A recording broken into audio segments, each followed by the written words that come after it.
Board game. Favorite board game, obviously, you've both mentioned it already. I'm going to have to say it. I know you guys passed on it to let the old man claim it, but it's without a doubt Lords of Waterdeep.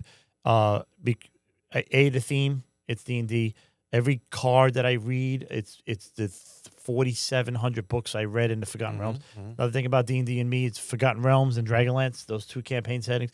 A little bit of Greyhawk, because they did play in Greyhawk back in the day. That was the generic setting, so I never the content wasn't there. Forgotten Realms, which is the same reason it got you, is the Salvatore books. The history parallel too, like areas of the realms were like, oh, you go to the Far East and it has an Asian flair. Month. You go to the South, it's like Chadim. Yeah, it's like, every month a new supplement was coming out. Yeah. For a period of time in the 80s. And a novel. A supplement, a novel, just more background. And then as a dungeon, times. the Carator, like the all those like supplements coming out just made it even better.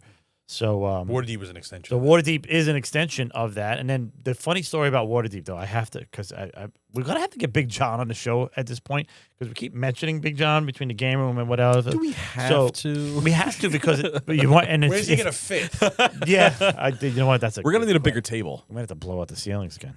But Big John, hanging out in the game room, I'd go every weekend.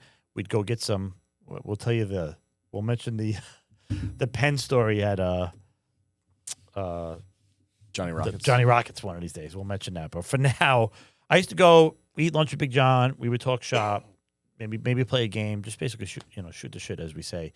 And he would know my interests. So he was like, hey, Dan, you should try this, and Dan, you should try that. And 9 times out of 10, I bought his recommendations or your recommendations, as well as buying my Warhammer and my Magic there, where we met Wei Lin. That's where I met Wei Lin. So many times he would beat me on the third game. Man, I hate that kid for that. I know you're in Japan. You probably could watch this in Japan, so watch it. But he would mention Lords of Waterdeep. And I looked at the box, and I looked at the lore, and I'm like, it's great. But there was one thing, and in the end, it was probably my fault, that was missing from Lords of Waterdeep. If you're going to play Lords of Waterdeep, there is no dice. It is a European worker placement card game. So it does not have any dice. And for me, Dungeons and Dragons, there's another N for me. It's and dice. Yeah. Well, that was one of the conventions of us getting away from it. Had to have dice. Like that was the first time I played something without dice. So for, I don't know, almost 2 years, I was like, dude, stop telling me to buy the stupid game, because I am not buying this stupid game. And I owe John, I've lost 2 years of enjoyment of Lords of Waterdeep because I did not listen to John. There's only one expansion, so it's not like we've... unfortunately, there's only one expansion, but we sell it in the store. It's a great game.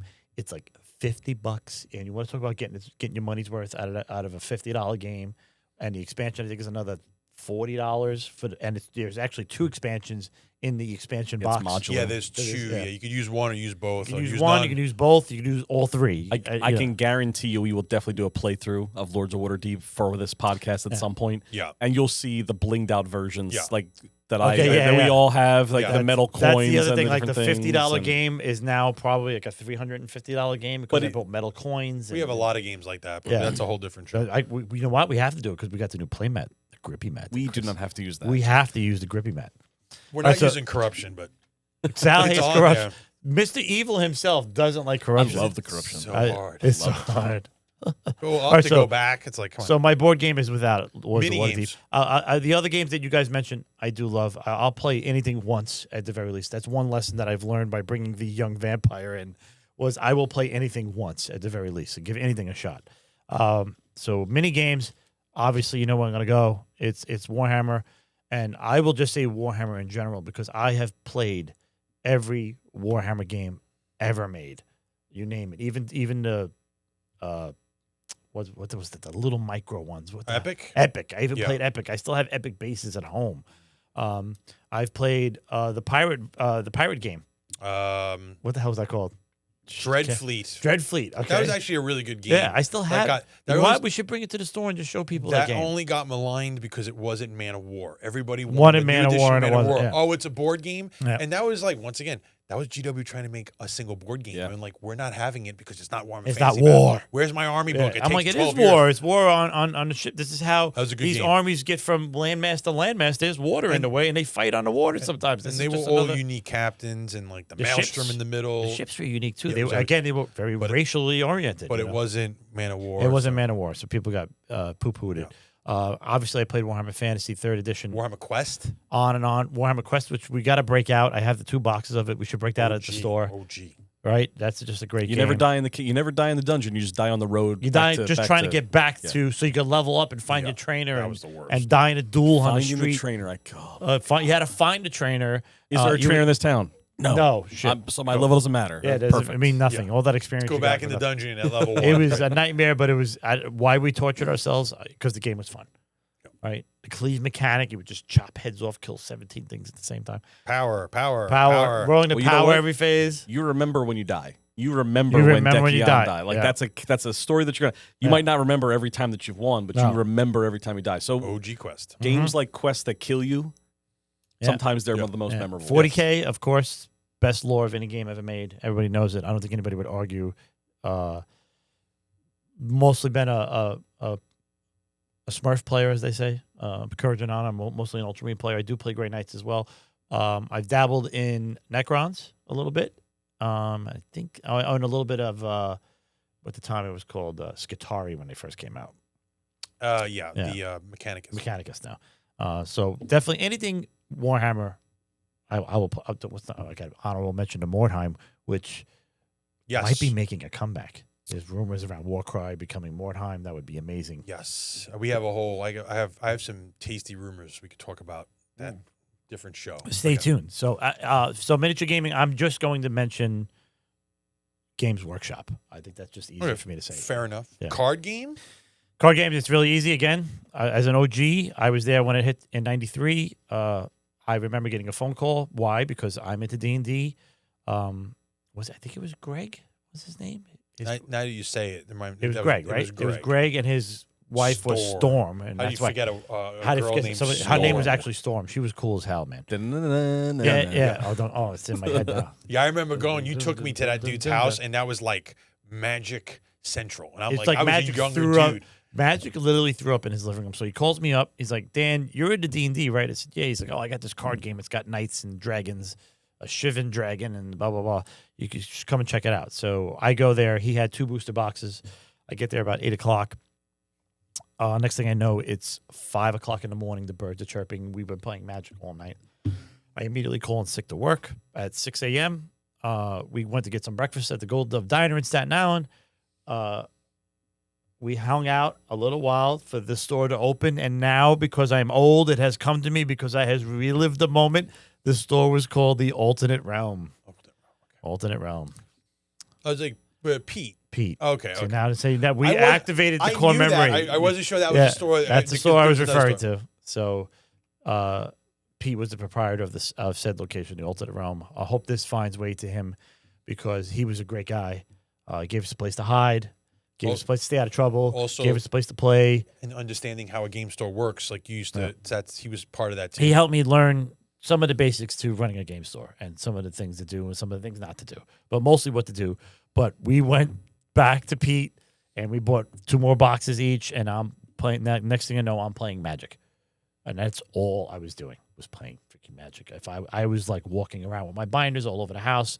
I will tell you, it's my first time ever that I felt like I had an addiction problem in my life. Never alcohol, never drugs, just not my thing. Evercrack? We had Evercrack. Evercrack was a video game addiction, which I'm sure everybody has dealt with at one point or another. My wife hates that game. But with Magic, I actually got so bad with it that I remember taking money from like our wedding savings to go buy booster boxes of Magic. And then I was like, dark times. The dark times. Like, and I was, after it happened, I was like, oh my God, this is horrible. What the F am I doing? This is not how you become responsible adult, whatever. So I actually gave it up for Lent Yeah, I gave up for Lent one time. Listen, you're supposed to give up something you truly. You know what? Think how many Moxes you missed. I mean, my God. That's 40 days of Black Lotus. Your wife would be like, "We could buy a new house with these cards." I mean, like that's the kicker. See what happened, Mills? Come on. Dan gives up Magic the Gathering for Lent, and that's awesome. Gave it up for 30 days. After Lent was over, I did start playing again, but it was definitely controlled, and I played it better. Good for you. Until the time when my lung collapsed when I was playing Magic the Gathering. I remember that. That's a tale for another day. But Magic the Gathering is without a doubt my favorite card game. It's still my favorite card game. I've played other things. I've played Destiny, loved it, loved rolling the dice. I would dare I say I like Destiny better than SWU because I did like the dice. The dice were just a different. It was just such a cool thing to SWU's awesome. I understand as a guy that's played competitively with Magic, I understand that dice are not a good mechanic to have in a game for a competitive game because the chance, right? As a competitive player, what you're trying to do is build a deck that is tuned properly, that limits chance and brings guarantees and certainties as best you can in a game where you have to shuffle cards, right? But an element of dice just brings in so much randomness that you really going to need some luck to win consistently in a competitive environment. So I understand why competitive players don't like Destiny. But for me, I love rolling dice. It's one of my favorite things to do. Hence why I wouldn't play Lords of Waterdeep for a long time, which was a mistake. But I do like SWU. I've dabbled in Flesh and Blood. I am excited for Gundam because I like Big Mech. But without a doubt, it's MTG all day, every day. And RPG, again, I'm an old curmudgeon. I remember this statue being on the cover of a book, and it was the Monster Manual. Mm-hmm. And it's the thing that probably without D&D, you don't have Red Seal Gaming. I know a second RPG that I just thought of that we played a shit ton. You going to say Robo? Palladium games. We played a lot. That was the only thing with our group. We played Palladium games. And not just Robotech. We played Robotech with like SDCs and stuff like that. Yes, structural damage. Structural damage and regular structural damage. Their system was the percentile system. Assassins and Super Spy. Oh, my God. If anybody's ever watched Heat with Val Kilmer, ironically. There's Val. That movie. A moment for Val again. That movie messed our heads up. One of the best action scenes ever. They actually teach that shootout to law enforcement, and that scene that happens, the gun shootout robbing the bank, is shown as training videos. There's actually Val Kilmer's reload on his gun is actually shown at Marine Camp, and they're like, I bet you can't reload your gun faster than this actor. Like, now that he's passed these videos, and he actually got this commendation saying, like, he did such a tactically fast reload that they actually, like, you should beat him. Like, But anyway, that movie screwed us up, and we played Assassin's Super Spy. So another RPG for sure. We played Robotech. We got into playing games because of Robotech. Because we were Sal and I were huge fans of Robotech, as was my brother Michael. Yeah.